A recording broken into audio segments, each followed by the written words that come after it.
Amen. Donc je vais juste proclamer la parole. Au commencement était la parole. Au commencement était La parole était avec Dieu. La parole était Dieu. Je prends cette parole. Cette parole est ma vie. Cette parole est ma force. Cette parole est ma sagesse. Je prends cela. Dis Amen. Amen avec vie. Amen avec force. Amen. Amen. Donc maintenant, je vais rentrer dans mon message comme j'ai déjà commencé. Bâtir sur le roc. Il est important que maintenant l'église, nous bâtissons nos vies sur le roc.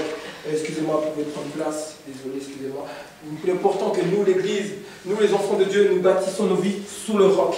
Pas nous bâtissons nos vies sur les choses. Vous savez que quand nous faisons une grande maison, comme par exemple on appelle un building, la plupart, si vous regardez la base d'un building, même s'il est si grand, mais ça commence avec des petites choses, ça veut dire qu'on a mis une base solide. Donc si la base n'est pas solide, la maison va commencer à pencher. Donc il est temps que nous, l'église, nous ayons une base sur le roc. Amen. Il est temps que notre base soit sur le roc. Donc je vais donner l'écriture d'aujourd'hui. Je crois qu'il est important que nous revenions sur ça, sur ces bases-là. Il est temps que nous sortons dans des messages compliqués, le message ci, le message ça. Non, il est temps que l'Église revienne sur le message du fondement, à bâtir sur le roc. Amen. Allons dans Matthieu 7, 24. Matthieu 7, 24.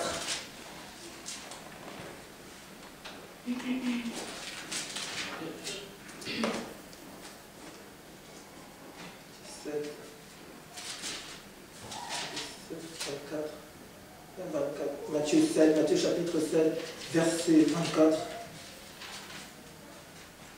Donc je vais essayer d'aller assez doucement parce qu'il est important que nous lisons, que nous ayons les Écritures devant nos yeux. Nous allons commencer le message à partir du verset 24. La Bible dit, c'est pourquoi toute personne entend cette parole et qui je dis et la met en pratique, je le compare à un homme prudent qui construit sa maison sur le roc. Yes. Un homme quoi? Prudent. La Bible dit que la sagesse c'est ceux qui craignent Dieu. C'est-à-dire que le début de la sagesse c'est quelqu'un qui craint Dieu. Ça veut dire qu'il t'appelle homme prudent. Toi qui bâtis ta maison sur le roc, pas sur le sable mais sur le roc. Il est temps que nous, l'église, nous bâtissons nos maisons sur le roc. Donc si nous disons bâtir nos maisons sur le roc, que vous allez me dire, mais homme de Dieu, que veux-tu dire par bâtir sa maison sur le roc? La Bible nous dit, au commencement était la parole. La parole était avec Dieu. Et la parole était Dieu. Donc la Bible dit, au commencement était la parole. Donc ça veut dire que maintenant nos vies, il faut les bâtir sur la parole. Pas nos vies bâtir sur des choses éphémères, mais sur la parole. La Bible dit, tout passera, mais pas la parole. Ça veut dire qu'un jour, tout passera. Nos voitures, nos limousines, nos je ne sais pas quoi, passera. La seule chose qui ne passera jamais, une seule chose qui ne passera jamais, c'est la parole de Dieu. Amen. Rentrons dans Jean 1. Jean 1. Jean 1. Dans Jean 1. Jean 1. À partir de Jean, comme j'ai dit, au commencement était la parole était avec Dieu, la parole était Dieu. Nous allons comprendre pourquoi Dieu veut que nous bâtissons nos vies sur le roc. Nous bâtissons nos vies sur la parole. Le roc, c'est la parole. Amen. Le roc, c'est la parole. Donc je vais rentrer dans Jean 1. Et si vous avez trouvé, vous pouvez dire Amen. Amen. Amen, amen.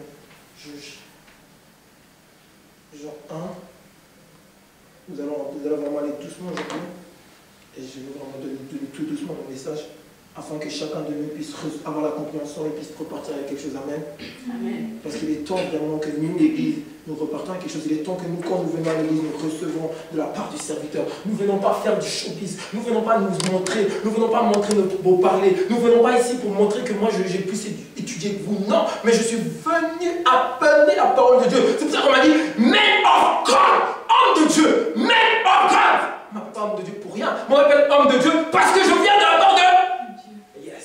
Parce que je viens de sa part. Je ne viens pas pour te montrer, oh, moi je sais bien parler, moi je suis bien savait, tu vois, tu es comme ça. Oh, je suis venu t'apporter la part du Seigneur. Je me suis connecté. Parce que des fois il y a des hommes. C'est pour ça qu'Élie allait en montagne. Élie allait en montagne pour se connecter avec le roi des rois. Moïse a fait la même chose. Il allait en montagne et dès qu'il descendait de la montagne, il venait dire au peuple de Dieu ce que l'instruction de Dieu a dit. C'est pour ça que nous nous appelons homme de Dieu. Homme de Dieu n'est pas un titre, mais homme de Dieu est une fonction. Homme de Dieu est un appel. Homme de Dieu est quelqu'un qui s'est connecté, qui se connecte à la source. Et qui dit source, qu'est-ce que tu veux dire au peuple? Parce qu'il y a des hommes qui recevront la part de Dieu. La Bible dit, Dieu part d'une manière ou d'une autre. Moi, on ne prend pas garde. Mais il y a des hommes qui ont choisi par leur vie, par leur sacrifice, par leur consécration,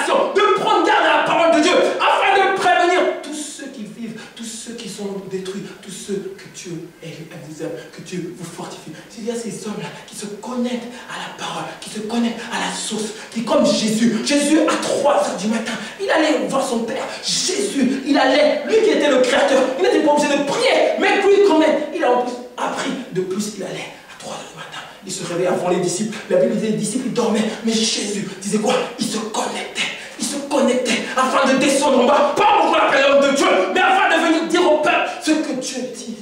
Oh yes. Parce que Dieu a un message. Ce n'est pas venir dire nos beaux parler, ce n'est pas venir dire notre bonne élocution. Notre élocution ne veut rien dire. Père, c'est quelqu'un qui fait le monde, qui fait des conférences, il pourrait faire une conférence, mais nous ne sommes pas venus pour faire ça, mais nous sommes venus amener la part du Seigneur. Nous sommes venus apporter le dépôt de Dieu. Nous sommes venus dire au monde, faites attention, Dieu maintenant, il vous dit qu'il est temps que vous vous détournez, il est temps que vous changez. C'est comme cet homme qui est venu dire à la famille que j'ai choisi comme prophète, David. C'est ça un homme de Dieu. C'est quelqu'un qui vient de la part de Dieu. Ce n'est pas un titre. Ce n'est pas un titre. Ce n'est pas une chose où je vais m'enorgueillir. Non, je suis connecté afin de vous apporter. La Bible dit que je suis serviteur de vous. Ça veut dire que vous, quand vous dormez, moi je le cherche. Ça veut dire que je vous sers avec ce que Dieu, je vous sers avec ma connexion avec Dieu. Parce que moi j'ai choisi d'arrêter les choses. J'ai choisi de me consacrer afin d'amener le message de Dieu.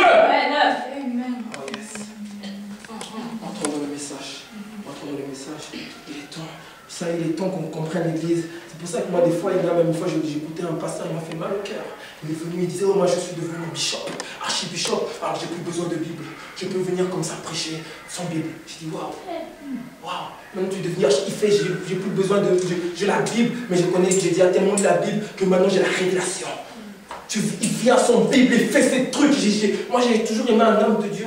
Je ne veux pas trop citer son nom parce que sinon je ne citerai pas son nom. Mais ce que j'aime chez cet homme de Dieu, même avec son niveau, il utilise toujours ce livre et ça m'étonne. Même avec son niveau de livre, je pense que même le pasteur Christian, je donne un exemple, le pasteur Christian, avec son niveau d'écriture, il pourrait venir ici et puis poser sa Bible et dire non, mais le problème c'est pas ça. Le problème c'est pas notre connaissance, mais le problème c'est la parole de Dieu. La Bible dit la parole est esprit et vie. C'est pas moi. Moi, je peux venir vous dire ma connaissance, je peux venir vous dire mon savoir. J'ai fait la théologie ici, mais non, il y en a beaucoup qui ont fait la théologie, mais qui va venir ici, il ne saura même pas parler de la part de Dieu, parce qu'il n'est pas connecté. Lui, il est intellect, mais il n'est pas connecté à la source de la parole. Il n'est pas connecté au véritable, il n'est pas connecté à celui qui a dit, je suis la vie, que celui qui me suit, que celui qui veut la vie me suive. Il y a la vie, le chemin de la vie et de la mort. Nous sommes connectés au chemin de la vie. Nous sommes connectés à la vie, à la source. Nous sommes connectés au Saint-Esprit. Tu peux faire toutes les théologies que tu veux. Tu peux faire toutes les écoles bibliques que tu veux. Mais viens amener cette parole. Mais il faut être connecté. Connecté. Mais connecté. Si tu n'es pas connecté, ce sera que du fanfaronnage. Oh, vous savez, aujourd'hui je lisais et j'étais attristé. La Bible disait que les pharisiens, leur problème sur les pharisiens, ils parlaient bien. Ils enseignaient très bien. Mais eux ne pratiquent pas. Pourquoi? Parce qu'ils n'étaient pas connectés. Tout ce qu'ils savaient faire, c'est venir lire les Écritures. Dieu a dit. Il a dit comme ça. Et Dieu sait. En plus, il vient avec des airs de pharisiens. C'est pour ça qu'ils disent qu'ils sont assis devant. Ils ont des airs. Non, on n'a pas d'air. On est vos serviteurs. On va chercher Dieu afin de vous apporter de la nourriture. J'aurais pu dire non, il n'y a que 3 personnes. Mais non, 3 personnes sont importantes pour Dieu. C'est ses enfants. Ce n'est pas mes enfants. Je refuse d'avoir cette charge. Que Dieu me dise, arrière de moi, un fidèle serviteur. Arrière de moi, car tu commets l'iniquité. Oh! Mon frère, ma soeur, tu vas pleurer. Tu vas dire, Dieu, j'ai passé mon temps, j'ai prêché ta part, j'ai fait des miracles. Il a dit, arrière de moi, je ne te connais pas. Oui, tu as dit au nom de Jésus, tu l'as fait en mon nom, mais je ne te connais pas. Parce que tu commets l'iniquité, tu détruis mon peuple, tu amènes la confusion, tu amènes des choses qui ne sont pas ça. Alors, arrière de moi, je ne t'ai pas demandé de faire ce que tu fais. Tu reculeras, tu diras, Seigneur, tu verras l'enfer. Toi qui as servi Dieu toute ta vie, toi qui as fait ton sacrifice, toi qui as donné ta vie pour Dieu, tu vois l'enfer. Tu pars en même temps, tu vois bien la porte qui s'ouvre. Tu commences à pleurer. Tes larmes gémissent. Tu dis, Seigneur, si j'aurais su ça dans le monde, j'aurais changé. Si j'aurais su, Père, j'aurais arrêté mes messages. Si j'aurais su, j'aurais arrêté le bling-bling. Si j'aurais su, Père, la fin d'une chose vaut mieux que son commencement. Tu peux bien commencer, venir avec tes messages de beaux parleurs, venir avec tes bling-bling, venir nous montrer que tu es un grand pasteur, venir nous montrer que tu es un bishop des bishops, venir nous montrer, mais Dieu verra qui est bishop des bishops. Moi j'ai toujours dit qu'on ne reconnaît pas un homme par bishop des bishops. Moi j'ai toujours dit un homme ne le reconnaît pas par son titre, mais on le reconnaît par la parole et par la prière. Un homme de Dieu on le reconnaît par la parole et la prière. C'est comme ça tu reconnaîtras un vrai homme de Dieu et un faux homme de Dieu, un pécheur des pécheurs qui vient juste avec ses titres. Oh, moi j'ai fait ça, j'ai fait. Non, ça ne veut rien dire, mon frère. Le dernier jour, Dieu dira, je ne te connais pas, un fidèle serviteur, infidèle. Tu diras, waouh, Dieu t'a servi toute ma vie. Là, je dis, mes frères et sœurs, prenons ça à cœur. Prenons pas cet appel avec rigolade. Prenons notre appel avec sérieux, avec diligence. La Bible dit, ne négligez pas Dieu. Parce qu'il a dit, si on néglige, il nous maudira. Ça veut dire que si tu négliges l'appel de Dieu, si tu fais le fou, tu fais comme tu veux, c'est Dieu te maudit. La malédiction vient sur toi.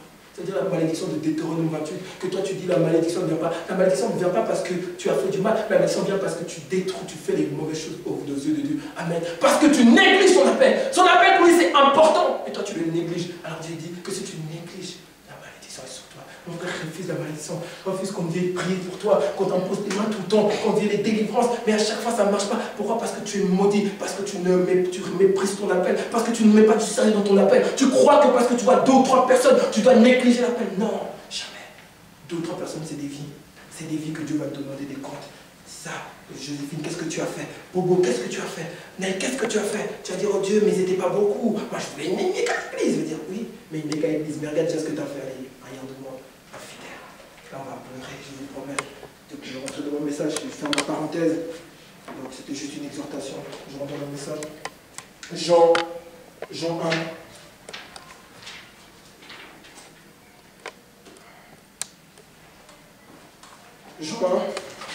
Jean 1, à partir du verset 1. Au commencement était la parole, elle existait déjà. La parole était avec Dieu et la parole était Dieu. Elle était au commencement avec Dieu et tout ce qui a été fait tout ce qui a été fait a été fait par elle et rien qui a été fait n'a été fait sans elle. Amen. Donc la Bible nous fait comprendre que tout ce qui est fait, tout ce qui est créé, tout ce que vous voyez tout au départ commence par la parole. Même si vous voyez, même si c'est matériel aujourd'hui, mais ça a commencé dans la parole. Tout ce qui a été fait, elle a dit la lumière soit, la lumière fut. Ça va commencer par quoi? Par la parole. Vous savez, des fois ils disent, je ne suis pas contre la théorie du Big Bang. Non, je ne veux pas vous froisser pour vous dire, mais je ne suis pas contre la théorie du Big Bang. Pourquoi? Parce que vous savez, quand Dieu il a parlé, ça a fait une grande explosion. Mais il a parlé. Il n'y a pas une... C'est pour ça que les hommes ne savent pas comment décrire. Ils ne peuvent pas dire qu'un Dieu. La Bible dit que Dieu a dit, au commencement était la terre. Il a commencé à peler les choses. Il n'a pas bougé de son trône. Il a commencé à peler les choses. Il a dit Herbe. Il a dit Joséphine. Il a dit Naïk. Il a dit Bobo. Il a dit Jean-Yves. Il était assis. Il a commencé à peler les choses.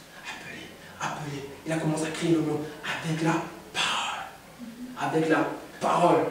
Mais maintenant, cette parole, Dieu nous l'a fait quoi? Il nous l'a compilée, il nous l'a mis en Bible. Afin que nous aussi, nous puissions appeler les choses. Parce que la Bible dit que nous appelons les choses à l'existence qui n'existent pas. Ça veut dire ce qui n'existe pas, tu l'appelles à l'existence. Tu appelles la vie à l'existence. Toi qui es peut-être difficulté, tu n'arrives pas à lire, tu dis j'appelle ma lecture à l'existence. Toi qui n'arrives pas à t'en sortir dans la vie professionnelle, tu appelles ton travail à l'existence. Toi qui n'arrives pas à t'en sortir dans l'école, tu appelles ton école à l'existence. Même si tu as été, pourri, je sais pas, tu as eu trop de difficultés à l'école, tu as été tu as été le caliméro, je sais pas, tu as été le dernier de la classe, tu as été le toto de la classe. Mais si tu appelles les choses à l'existence, parce que Dieu appelle les choses à l'existence, tu vas voir qu'en même temps l'intelligence va venir, la sagesse va venir. Tu vas entrer dans ces écoles, tu vas devenir ce qu'on appelle un surdoué. Pourquoi? Parce que tu appelles à l'existence. C'est ça la parole. Dieu nous a fait comprendre que si nous voulons dans ce monde, si nous voulons bâtir nos vies, nous ne devons pas bâtir nos vies sur les bling-bling, nous ne devons pas bâtir nos vies sur les roches. Non, nous devons bâtir nos vies sur la parole. La base de tous les enfants de Dieu, c'est la parole. C'est pour ça que je dis bâtis sous le roc. Bâtis pas sur des fondements qui vont s'ébranler. Tous les autres fondements vont s'ébranler. Même des fois, même le système de ce monde s'ébranle. Des fois, même ta vie s'ébranle. Alors, qu'est-ce que tu fais quand ça commence à s'ébranler, à bouger? Qu'est-ce que tu fais? Tu commences à lire. C'est la parole qui te tire fort. C'est la parole qui t'encourage. C'est la parole qui te fortifie. Ce n'est pas un livre de développement. Parce que même aujourd'hui, on a inventé ce qu'on appelle les livres de développement personnel. Donc, tu dis ça, oh, je serai encourageux. Oh, tu commences à dire, je suis courageux, je suis courageux. Mais quand tu viens avec ce qu'on appelle la parole qui est esprit et vie, la Bible dit qu'elle a même ressuscité les morts. La Bible dit qu'elle a même appelé, elle a prophétisé. Ça veut dire qu'elle a appelé un mort à l'existence. Quelqu'un qui était mort, qui était... Elle a appelé Lazare à l'existence. Lazare! Lève-toi. C'est la parole. Alors tout enfant de Dieu doit comprendre qu'il est important que nous mettons nos vies sur la parole. parole. Je veux vraiment insister sur ça aujourd'hui parce que j'ai vraiment envie que nous soyons une église de la parole. Je veux vraiment que même quand nous prions la parole au commencement. Nous prions la parole. Que nos vies soient basées sur la parole. Je prie vraiment que notre vie soit basée sur la parole. Que nous comprenons vraiment que... Pourquoi je fais cette prière? Parce que vous savez, aujourd'hui j'ai compris, on ne va pas prier pour le malheur ne vienne pas. On ne va pas prier pour que la tribulation ne vienne pas. Parce qu'il a dit, vous saurez les tribulations. Vous saurez. Ça veut dire qu'on vous dit que vous aurez. Ils ont prévenu, oh, et à la fin des temps, tout ce qui va se passer. On ne va pas prier pour que ça n'arrive pas. Il a dit, prier afin que ça ne vienne pas dans un temps d'hiver. Ça vienne peut-être en été. Mais on ne peut pas changer quelque chose qu'il a dit que vous aurez. C'est un fait. Un fait reste un fait. Ça veut dire que vous aurez. Mais qu'est-ce qu'il faut faire si nous avons ça? Qu'est-ce qu'il faut faire si nous avons les problèmes de ceux de ce monde? Qu'est-ce que nous faisons en tant qu'enfants de Dieu? Qu'est-ce que ferait le juste quand les fondements s'ébranlent? Qu'est-ce ferait le juste quand la famille ne va pas? Qu'est-ce ferait le juste quand il n'a plus d'argent? Qu'est-ce ferait le juste? C'est ça maintenant je dis. Il faut que le juste soit basé sur la parole. Amen. Amen. Rentrons dans les Écritures encore à partir du verset. La parole, et il faut qu'on comprenne que quand il dit fondement, il dit la parole. Mais la parole, il ne faut pas juste la lire, mais il faut l'obéir et la mettre en pratique. Ça ne sert à rien de lire seulement la parole. Tu viens, tu commences à lire. Oh, comment je mets la parole de Dieu, la parole de Dieu, la parole. Tu commences à lire. Ah, bon philosophe, quoi. Une fois, il y a des gens qui viennent. Tu sais, je ne peux pas croire. Moi, je ne peux pas croire que Moïse, il a fait le mot. Mais moi, je ne peux pas croire ça. Des gens qui sont à l'église qui disent ça. Tu dis, waouh. Même hier, je me suis retrouvé dans une conversation. On est en train de me traiter d'idolâtre. Pourquoi? Parce que moi, je crois que Dieu prend un mouchoir, et puis avec ce mouchoir, il peut avoir l'onction, on me dit, oh, tu es devenu idolâtre. Oh, tu ne comprends pas les choses de Dieu. Oh, même s'il dit avec la veste, tu prends ta veste et maintenant l'onction aussi. Paul, il y avait ça. Pourquoi on ne peut pas croire à ça? Oh, est-ce que Jésus faisait ça? J'ai dit, waouh.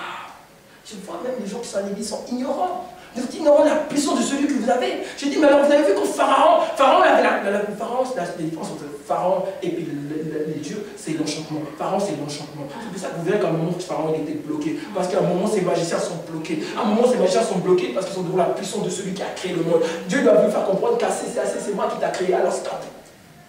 La puissance, ça s'arrête là. Vous comprenez? C'est pour ça que vous voyez, beaucoup disent, oh, même on m'a traité d'idolâtre, on m'a traité d'adorateur. On a dit, oh, moi je peux croire ce que tu dis, mais t'es confus.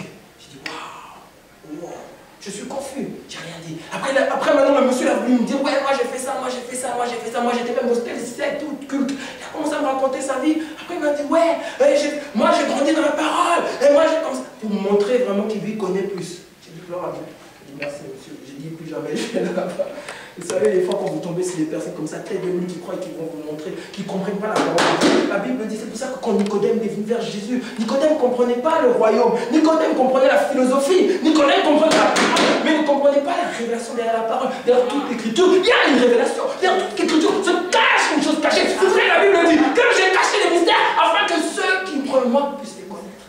Il a caché des mystères. La parole est un livre de choses cachées. C'est pour ça qu'on s'appelle, on dit, oh, moi j'ai compris ça. C'est parce que Dieu t'a révélé un mystère caché. Dieu t'a révélé ce qui est caché. Vous savez, je ne veux pas vous mentir que si vous me dites, je ne sais pas, mais vous savez, les sectes des Bibles, tout le monde a la Bible, mais tout le monde ne comprend pas la Bible. Tout le monde ne peut pas prêcher la Bible parce que la Bible, il y a ceux qui la pasteur qui se dit, à ceux qui prêchent la littérature, et à ceux qui prêchent la révélation, et à ceux qui prêchent qui dévoilent, qui enlève le voile du cachet. Derrière cette écriture, il y a un mystère. Derrière cette écriture, il y a un mystère à comprendre. Comme avant, quand Joséphine nous a dit, elle nous a sorti un mystère. La servante nous a sorti un mystère qui est dans les écritures. C'est ça, Dieu. C'est ça la parole. Dieu ne nous a pas appelé à venir juste parler de l'écriture, parce que nous tous, nous avons la Bible. Mais nous tous, nous n'avons pas la révélation qui est cachée derrière l'écriture.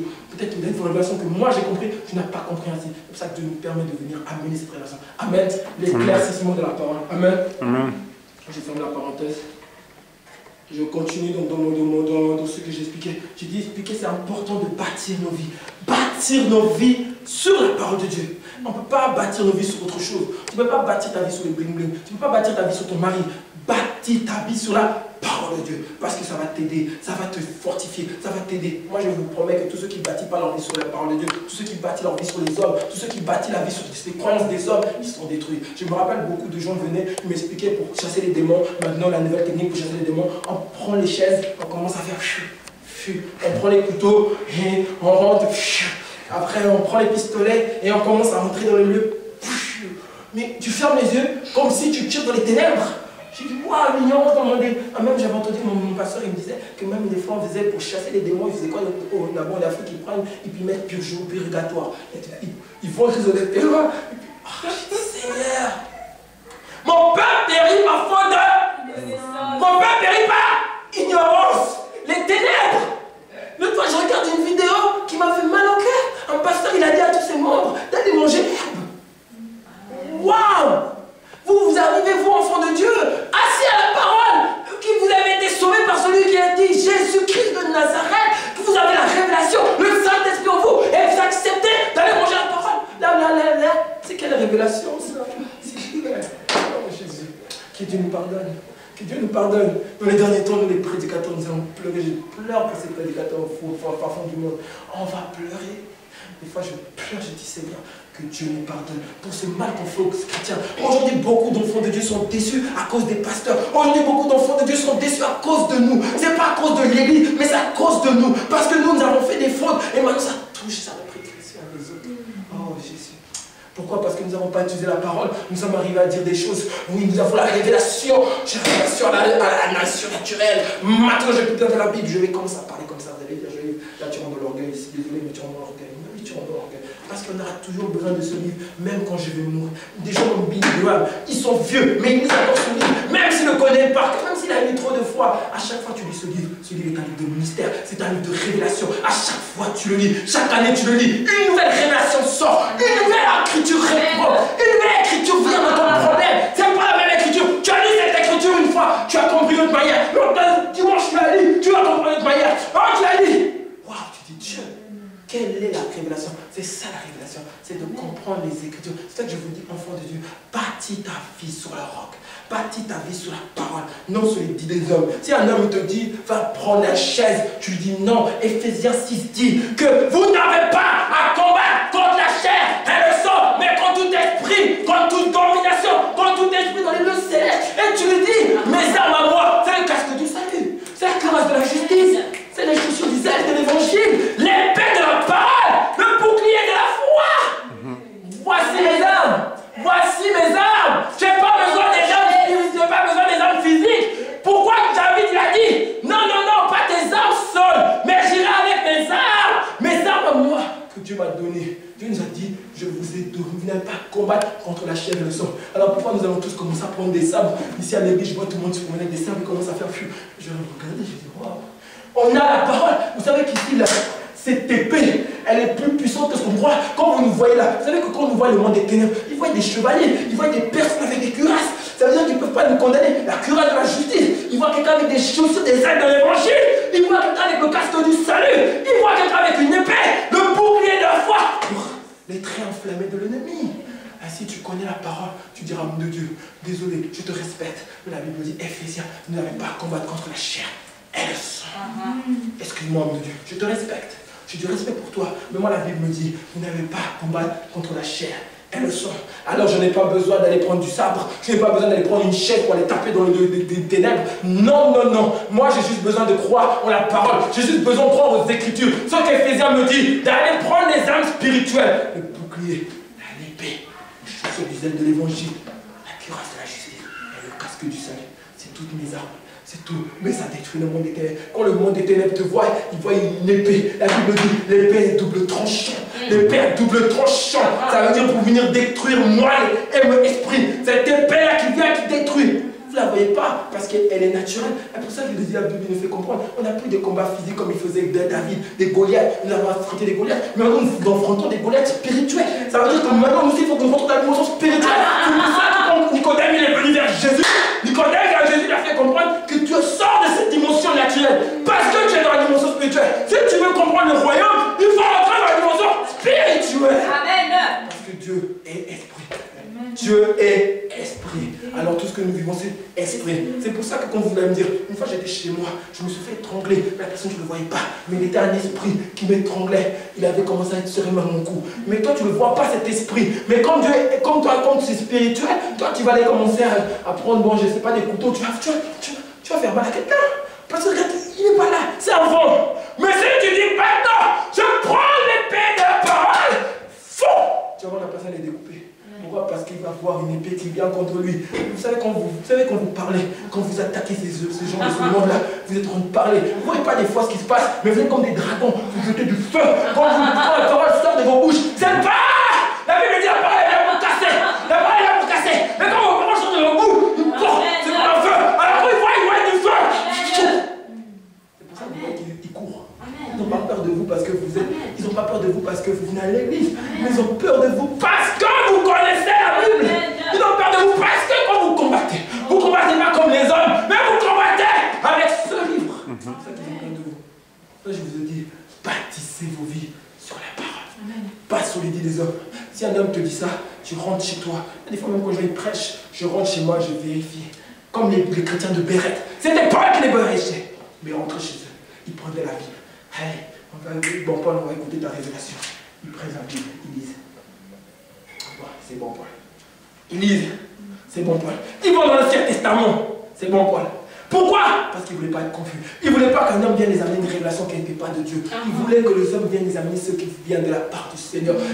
Ces personnes avaient soif de Dieu. Alors quand tu as soif de Dieu, tu refuses qu'un homme vienne amener la confusion. Tu refuses qu'un homme vienne amener des choses qui ne sont pas de Dieu.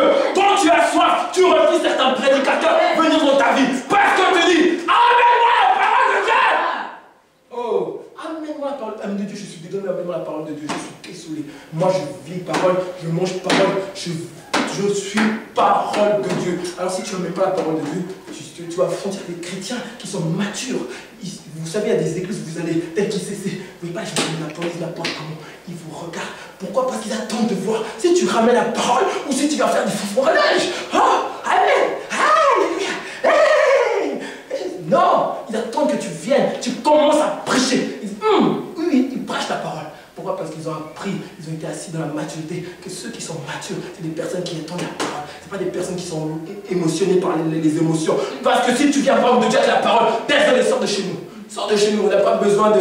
Il y a assez de bordel, il y a assez de problèmes dans l'église. Alors maintenant, mets la parole, amène les Écritures, amène ce que Dieu dit. Amène pas tes connaissances là et te faire tes soleils, sinon on ne veut pas, on est désolé. Viens avec ça. Viens avec les Écritures. Moi je dis, enfants de Dieu, soyez assis là-dessus. C'est pas, on ne vous dit pas ça pour que vous dites au nom de Mofre Bishop. Non, c'est parce que sinon on va vous tromper. Parce qu'il y a un moment, la Bible dit qu'on va vous séduire. Qui va venir vous séduire? Ils vont venir vous séduire avec des miracles. Tous ceux qui aiment les miracles, tous ceux qui courent après des grands pasteurs qui font les miracles. Oh, grand homme de Dieu, oh, quand lui vient, ah, tout le monde tombe. Vous savez, ça peut être un envoyé. La Bible dit que dans les derniers temps, les faux prophètes.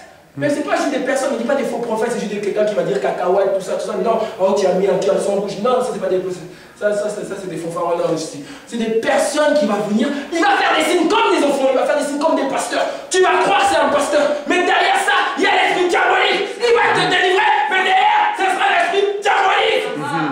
C'est pour ça qu'après ta vie sera encore plus pire qu'avant. Tu vas croire qu'on t'a délivré, mais on t'a donné un esprit. Pourquoi? Parce qu'ils ne viennent pas amener la paix. Tu vois vraiment quelqu'un, tu vois vraiment que le diable va donner la puissance de Dieu à un sorcier. Non, il va venir amener la sorcellerie, mais il va faire croire que maintenant tu es délivré. Toi, tu vas voir, c'est comme des fois quand le diable il te guérit. Le diable, quand il te guérit ici, mais il met ta maladie ici. Alors toi, tu vois que ta maladie n'est plus là, mais ta maladie est ici maintenant. Et après, un jour, tu vois que cette maladie ici, il enlève, il la met ici. Après, là, le diable, il donne cette main.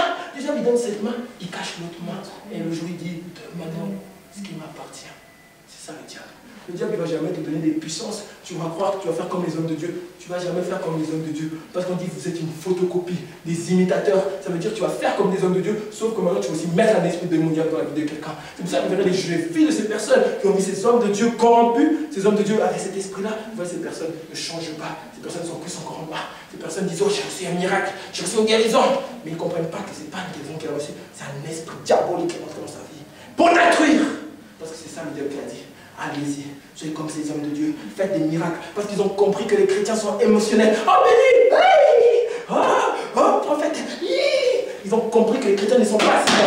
Ils ont dit, ok, nous on va emmener maintenant la confusion de leur. C'est ça qu'il a dit, même les élus seront séduits. Les élus comme moi et toi, nous serons séduits. Pourquoi? Parce qu'on n'est pas assis. Vous savez, dans les derniers temps, ce ne sera pas une chose de besoin de... On ne va pas faire puissance contre puissance, on va faire parole contre parole. Je saurais que si tu es un homme de Dieu, quand tu vas venir avec la parole, tu vas voir qui est qui. Quand tu vas commencer à parler, je vais dire, ah non, toi tu n'es pas un homme de Dieu. Quand je vais commencer à voir que tu commences à parler, je vois que des mots sataniques sortent, je dis, c'est pas la Bible ça. Je vais lire la Bible, je vais dire ça, c'est pas la Bible. Après, il va lui-même se dévoiler. Oh non, au fond, je suis ça, je vais être tel. Voilà.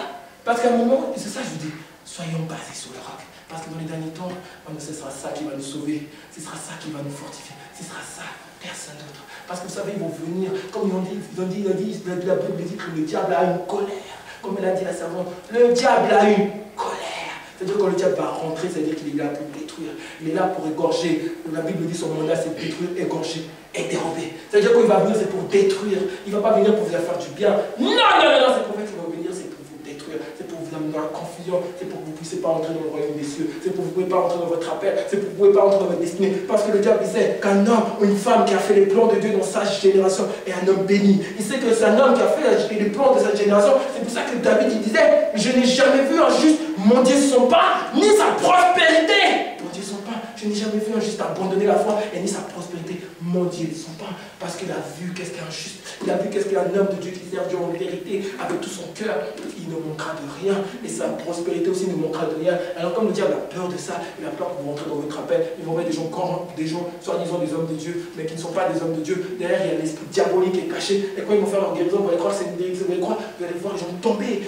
Vous allez voir croire comme si c'était dans une grande. C'est pas une peur. Parce que vous savez, le diable a un changement. C'est-à-dire qu'il s'il y a le faux, il y a le vrai. C'est-à-dire qu'il va faire le faux, mais maintenant, en même temps qu'il fasse le faux, vous croyez que c'est juste, vous allez tomber, vous allez être guéri, et puis il ne va rien se passer. Vous savez que le diable, quand il vient, il pose quelque chose. Le diable, il ne va pas venir, le gars, il ne va pas venir juste, il va poser un esprit dans vos vies, et vous allez voir vos vies vont se détruire. Pourquoi? Parce que vous avez voulu faire confiance à la puissance. Je ne vous dis pas aller à la puissance. Si vous voyez que c'est un serviteur de Dieu qui est de Dieu, si vous voyez que Dieu vous dit, allez-y, maintenant il est temps qu'on écoute le Saint-Esprit. Qu'on obéisse. Il est temps que maintenant cette parole soit notre, comment dire ça, notre lumière. Ce soit vraiment, tu te lèves parole, même s'il faut que tu mets ça comme coussin, tu te lèves parole, tu manges parole. Parce qu'il y a un temps, on est dans un temps où si nous n'avons pas la parole, on sera séduit. Et ce temps-là, je dis, c'est maintenant. Le temps de la séduction. Regardez combien de parents, regardez combien d'églises sont séduits. À cause, pourquoi? Parce qu'il y a des personnes qui n'ont pas la parole dans les églises. Il vient à l'église et dès qu'il vient chez lui, il remet la Bible sous le lit. Et après, quand il vient ici, il nous fait croire qu'il lit la Bible. Oh, ah oui, amen, amen. Et dès qu'il rentre chez lui, il se ment à lui-même. C'est lui qui se fait du mal. C'est lui qui va être détruit. C'est lui qui va être séduit. C'est pour ça qu'après, quand des doctrines viennent, ils ne sont pas capables de vérifier, mais ils vont écouter ce qu'ils disent. Après, ils disent, écoutez, maintenant, nouvelle doctrine, il ne faut plus donner la dîme. Et comme ça, nouvelle doctrine, il ne faut plus faire ça. Mais qui vous a dit ça? C'est comme une fois, j'ai écouté un homme, j'ai dit, il est corrompu celui-là. J'ai dit, moi j'ai dit directement, un homme qui vient avec une haine, un homme qui vient qui dit, moi je dois dénoncer tous les hommes de Dieu, qui lui a dit ça? Qui lui a donné ça? Quel mandat qui a été sur sa vie qui dit qu'il doit dénoncer tous les hommes de Dieu? Est-ce que Dieu n'est pas assez grand pour détruire ces hommes de Dieu? Est-ce que Dieu qui nous a choisis à appeler, est-ce qu'il n'est pas assez grand pour nous dire à nous d'arrêter nos histoires? Est-ce qu'il n'est pas assez grand? Il est obligé d'envoyer des hommes pour nous faire la confusion. Après on dit, oh tel est le pasteur, il est tel, oh tel pasteur, il est tel. Mais est-ce que toi tu es déjà vécu avec? Est-ce que tu as déjà, c'est des soupçons que tu donnes, mais tu es en train de faire quelque chose de grave dans ta vie, nous-mêmes ils sont en train de mettre la confusion. Ça je vous dis mes frères et sœurs, il est temps que nous prenons ce livre en sérieux, il est temps que nous pratiquons ce livre et que nous ne laissons pas sous nos lits comme des poussières. Non, pratiquons ce livre s'il vous plaît, je vous en supplie, je ne sais pas si vous voyez, j'ai un chagrin, profond chagrin. J'ai senti ce matin, même quand j'étais allé là où j'étais allé aujourd'hui, j'ai senti mon message sortir un peu. J'ai dit, waouh, mettons cette parole-là, respectons-la, valorisons-la. Moi, je vous dis, ça m'a sauvé la vie. Ça m'a sauvé la vie, cette parole. M'a sauvé la vie quand personne ne m'apprenait, quand personne ne pouvait m'éduquer, quand personne ne pouvait. Je me suis arrêté. J'avais pointe, j'avais pas d'assurance. Je ne pouvais pas parler devant les gens. J'ai commencé à lire la parole. J'ai commencé à voir. La Bible dit que je n'étais pas donné un esprit de timidité, mais un esprit de force. Alors petit à petit, je suis devenu courageux. Cette parole m'a sauvé la vie. Cette parole, c'est pour sauver la vie si tu la mets en pratique. Si tu ne la mets pas, tu ne te branles pas. Nous allons lire dans Jacques. Dans Jacques, ils disent, Jacques 1, verset 22 à 24. Jacques 1, verset 22 à 24. Jacques 1. Et Jacques 1. J'ai dit, Jacques, excusez-moi Jacques, c'est bon. Jacques, verset 22 à 24.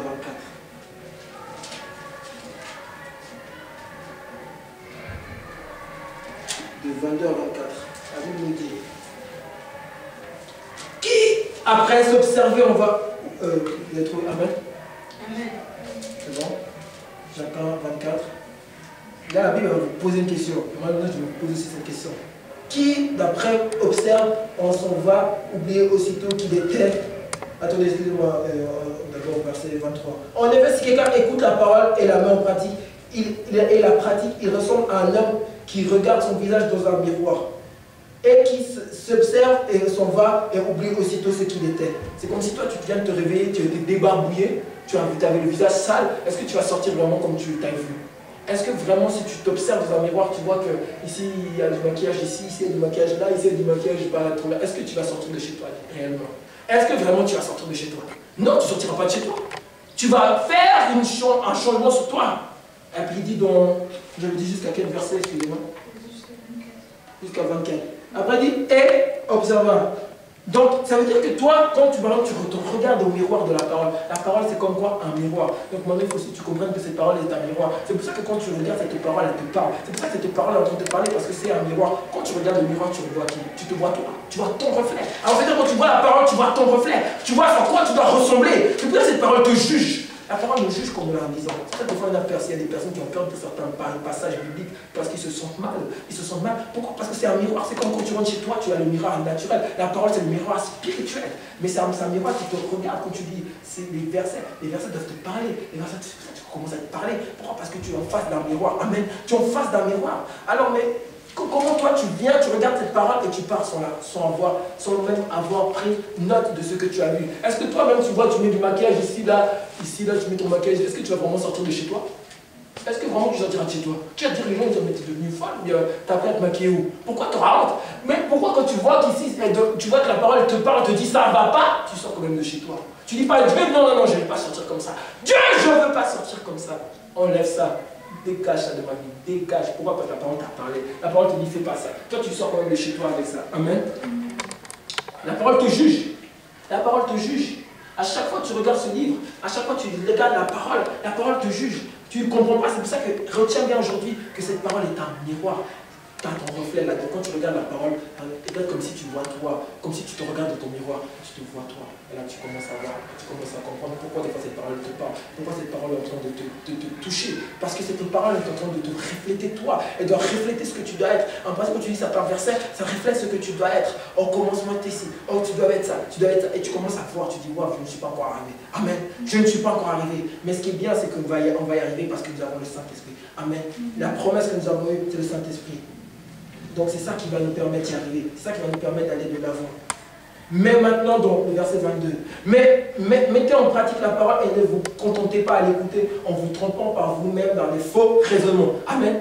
Il y a des personnes qui se bornent juste à écouter la parole. C'est pour ça que des fois, il y a des femmes qui disent, tu ne m'entends pas. Entendre et écouter, c'est deux choses différentes. Écouter, c'est juste écouter. Mais entendre, c'est pratiquer ce qu'on t'a dit. Des fois, une femme dit, tu ne m'entends pas. Et pas, tu m'écoutes pas. Oui, tu m'écoutes, tu es très bien, tu m'écoutes très bien, mais tu ne fais pas ce que j'ai dit. Donc, tu ne m'entends pas.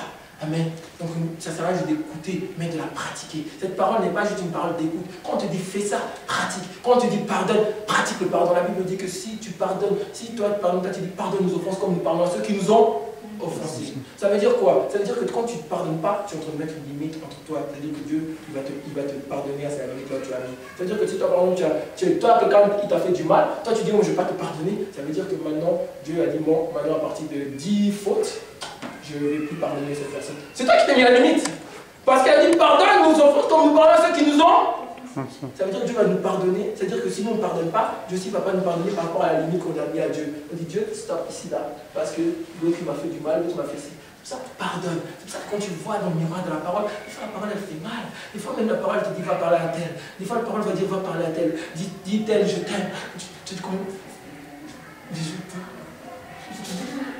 t'aime. Des fois même, tu te dis, allez, va prendre quelqu'un dans tes bras. Bon, c'est la pénible, c'est difficile, mais bon, tu vas, tu penses, et après tu vois la force qui sort, parce que tu as obéi à la parole. Tu ne t'es pas juste borné à l'écouter, mais tu l'as aussi obéi. Amen.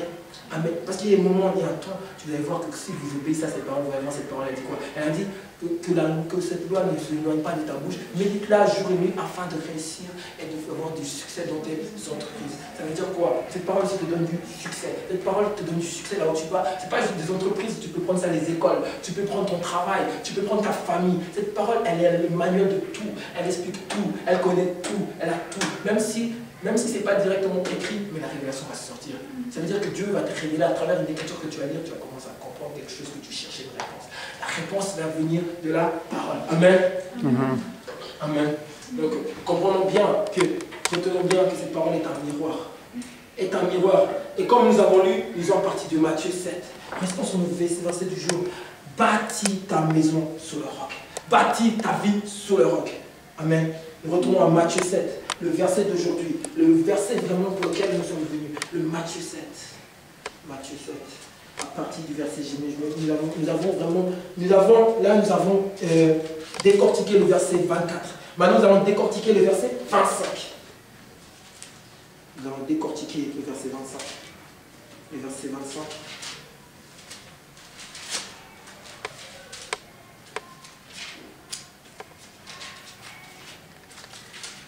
Décortiquer le verset 25. À partir du verset 25, Matthieu, j'avais dit Matthieu 7. À partir du verset, là nous avons des biens, est-ce que vous avez compris, nous avons décortiqué le verset 24, bâtis ta maison sur le roc, là nous avons parlé de la parole. Maintenant nous allons comprendre quelque chose, que si nous ne bâtissons pas notre maison sur le roc, qu'est-ce qui se passe? À partir du verset 25. Est-ce que, Joséphine, est-ce que tu pourrais lire s'il te plaît? À partir du verset 25, s'il te plaît. Okay. La pluie est tombée, les torrents sont venus, Amen. Les vents ont soufflé et se sont jetés contre cette maison. Elle n'est point tombée parce qu'elle était fondée sur le roc. Yes, Amen, vous avez entendu? La pluie est tombée, les vents sont venus. Vous allez me demander, mais homme de Dieu, mais c'est bien, mais la pluie c'est quoi? Parce que je me dis, est-ce que c'est la pluie là qui est tombée? Parce que moi la pluie elle tombe sur ma maison mais elle ne se casse pas. Non, pas cette pluie là. La pluie, j'ai bien compris, si je vais bien te décrire, la pluie c'est les tribulations. La pluie c'est les tribulations. La pluie c'est les tribulations. Vous savez qu'elle a fait comprendre qu'il y a des tribulations qui sont venues. Qu'est-ce que vous allez me demander, homme de Dieu, qu'est-ce que c'est les tribulations? Les tribulations c'est l'oppression, la souffrance. Et puis il y a la persécution. Dans la tribulation, il y a aussi persécution. Et la persécution, qu'est-ce que c'est? C'est quoi? C'est des souffrances injustes. C'est pour ça que la Bible dit, la malheur attend souvent le juste, mais l'Éternel l'en délivre. Pourquoi? Parce que le malheur attend le juste. Le malheur, les problèmes atteignent souvent le juste, mais l'Éternel l'en délivre. C'est pour ça que tu vas dans un problème, et ça t'atteint. Mais ça, qui c'est qui t'en délivre? C'est l'Éternel. C'est pour ça que la Bible dit que le malheur attend souvent le juste, mais l'Éternel l'en délivre. C'est pour ça qu'il y aura, si cette maison n'est pas bâtie sous le roc, mais elle est bâtie sur autre chose, comme la Bible va vous dire après quand nous allons lire plus bas. Le sable, vous verrez, vos maisons vont tomber. Lisons à partir du verset,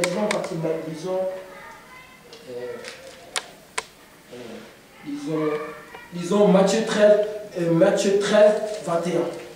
Matthieu 13, 21. Comprenez ce que je suis en train d'expliquer. Là, nous allons décortiquer le 25. La pluie et les vents et les torrents. Amen. Nous allons décortiquer ça. C'est important de décortiquer la parole de Dieu. La pluie, les vents et les torrents. Ils ont parti du verset 21. La partie du verset 21 dit, mais il n'y a pas... celui qui a reçu la semence dans le ciel pierreux, c'est celui qui entend la parole et l'accepte aussitôt avec joie. Mais il n'y a pas de racine en lui. Il est un homme du moment et il se souvient des difficultés, des persécutions à cause de la parole et des ici il dit des trébuches. Il trébuche. Amen. La Bible nous dit qu'à cause de qui? De quoi? Il trébuche? À cause de quoi? De la parole. Il a reçu avec joie. Oh, alléluia, amen. Oh, merci Seigneur. C'est cette parole que j'entendais. Oh, alléluia. Comme des fois on fait ici dans le milieu charismatique. Il fait ces histoires-là. Mais à cause des tribulations, à cause des problèmes, il trébuche. Amen. Sa maison n'est pas bâtie sur quoi? Sur le roc. Mais la Bible dit que le malheur atteint souvent les justes, mais l'Éternel non. Donc quelqu'un qui est bâti sur le roc, il comprendra cette parole. Après la Bible dit dans Jean 16, verset 23.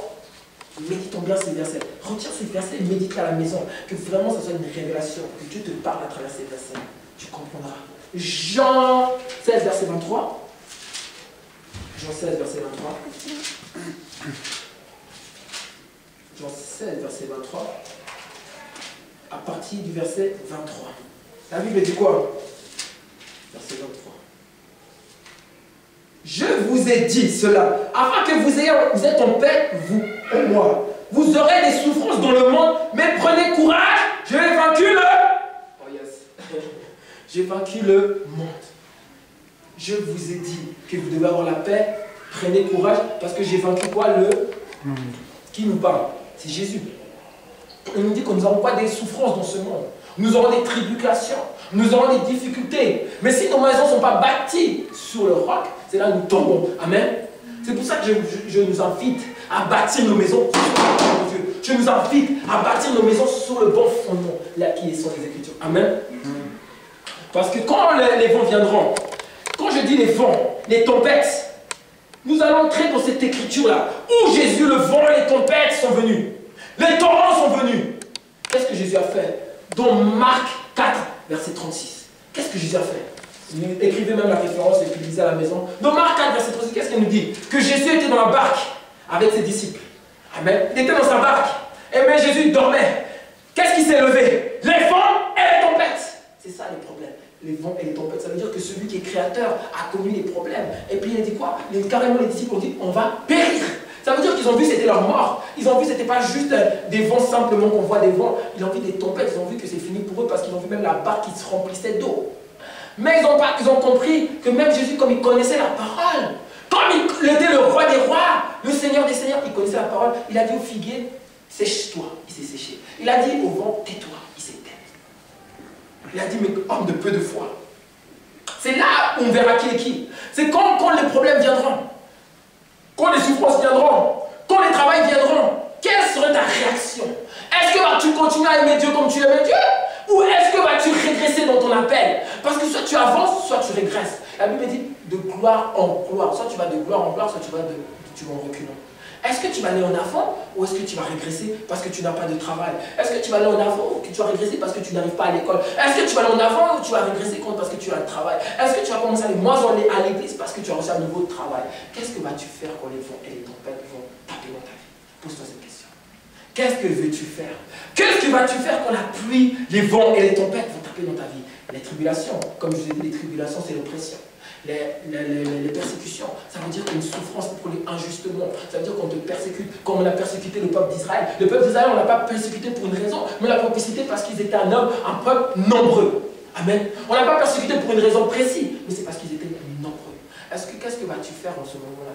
Est-ce que vas-tu abandonner la foi? Parce que la Bible dit, est-ce que quand Jésus va revenir, va-t-il retrouver la foi sur la terre? Est-ce que quand il va revenir ici, il va te revoir ici en train de le croire, en train de le chercher, ou il va te voir carrément, tu veux partir dans tes histoires? Est-ce qu'il va te voir dans la distraction, ou il va te voir avec lui? Amen. Où vas-tu te retrouver-tu quand il y a un problème? Où es-tu quand ça ne va plus? Que fais-tu quand ça ne va plus? Que fais-tu quand tout va? Que fais-tu quand il y a l'échec? Que fais-tu quand la situation de Job t'arrive dans ta vie? Quand le diable t'en veut? Quand le diable a décidé contre toi? Quand Dieu lui a permis le diable de détruire, qui a détruire ce qui est autour de toi, de détruire ce qui est passager? Que vas-tu faire? Vas-tu commencer à pleurer? Vas-tu commencer à dire le nom de Dieu? Vas-tu commencer à dire est-ce que ce Dieu existe vraiment? Qu'est-ce que vas-tu faire en ce moment? Est-ce que tu es bâti sur le roc ou es-tu bâti sur les émotions? Vas-tu commencer à dire oh moi je ne veux plus les églises, oh moi je ne veux plus ce Dieu-là, oh de toute façon vos histoires d'évangile? Non, Dieu a dit que tout est possible à celui qui croit. Il n'a pas dit que vous n'y arrivez pas, il a dit vous aurez des souffrances dans le monde, mais j'ai vaincu le monde. Ça veut dire qu'il te fait une promesse. Il dit tu auras, mais j'ai déjà gagné. Ça veut dire la victoire est déjà là. Donc tu auras juste à passer. Et que vas-tu faire quand tu as les vallées de la mort de ta vie? Quand tu vois tout ne va pas dans ta vie? Quand tout le monde se moque de toi? Quand tous tes amis te disent meurs et maudis ce Dieu-là et meurs? Que vas-tu faire en ce moment-là? La question est posée. Que vas-tu faire? Mon frère, ma soeur, quand les problèmes sont empirés, quand les problèmes se multiplient dans ta vie, quand les souffrances se multiplient dans ta vie, quand tout ne va pas, quand tout le monde, on dit souvent le monde est tombé dessus, que vas-tu faire, mon frère, ma soeur? Vas-tu prendre cette Bible et commencer à croire aux paroles d'espoir, ou va commencer à parler des paroles de désespoir, comme Job a commencé à un moment à parler des paroles de désespoir, ou commencer à dire l'Éternel est ma force, je ne vainque rien, je me confie en l'Éternel, je suis comme la montagne de Sion, je ne chancelle point. Ceux qui se confient en l'Éternel sont comme la montagne. Est-ce que je me confie en l'Éternel ou est-ce que je me confie en fétiche? Est-ce que vas-tu aller vers les Nganga quand tout n'ira pas bien, ou vas-tu aller vers ce Dieu-là juste qu'il fasse quelque chose? Que vas-tu faire en ce moment-là, dans les tribulations de ta vie, dans les persécutions de ta vie? Que vas-tu faire, mon frère, ma soeur? La question est posée. Que vas-tu faire en ce moment-là? Vas-tu pleurer Vas-tu te rouler par terre? Vas-tu chercher sa face? Que vas-tu faire quand les persécutions, les tribulations viennent et puis les tempêtes viennent dans ta vie? Que vas-tu faire? Les tempêtes, ça veut dire ça détruit. Ça veut dire tout ce que tu as autour de toi, ça se détruit. Une tempête, c'est fait pour détruire les choses. C'est fait pour détruire. Mais que vas-tu faire quand tu vois que tu n'as plus rien? Que vas-tu faire quand tu vois que tu n'as plus rien pour t'appuyer? Que vas-tu faire quand tu n'as plus ces finances-là pour t'appuyer? Que vas-tu faire quand tu n'as plus rien pour t'appuyer? Où vas-tu faire? Est-ce que tu vas te réfugier sur la parole de Dieu ou commence à pleurer? Commence à te poser des questions. Est-ce que vraiment j'ai choisi le bon chemin? Il y a des moments